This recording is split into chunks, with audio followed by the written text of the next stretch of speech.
On est sur un gros projet d'aménagement avec de gros besoins en ressources. Donc l'idée c'est vraiment de bénéficier des éléments qui sont sur place pour réutiliser les déchets entre guillemets d'aujourd'hui, les ressources de demain pour notre futur projet.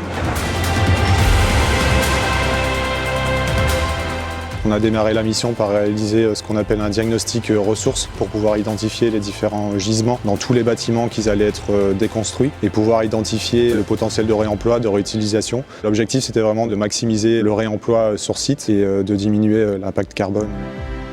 Je suis étonné aussi de la rapidité avec laquelle ça va. On voit que les bâtiments ils commencent à déconstruire, on voit que ça commence à être stocké donc ça prend vie. Donc il y a une première ressourcerie temporaire ici qui est d'environ 6000 m², qui est vraiment destinée à stocker d'une première part les éléments qui vont être réemployés dans le futur projet. Et ensuite il y a toute une partie aussi de stockage plus temporaire. Là c'est vraiment du one shot, il y a des repreneurs qui viennent rechercher directement les éléments pour les réemployer dans leur structure ou autre. Ensuite il y a l'ancienne déchetterie où là on va stocker plus des éléments Agfa-Gevaert qui sont symboles du passé industriel. Et ensuite il y a tous les bâtiments qui vont être aussi grignotés, concassés au niveau du béton. Et il y a à l'extérieur des espaces de stockage pour stocker les granulats. Il y a une grosse étape aussi qui va arriver avec le réemploi des charpentes métalliques. L'envie c'est de les réemployer directement dans le futur projet. Donc il y a une partie aussi d'expérimentation et puis de se donner l'opportunité de le faire.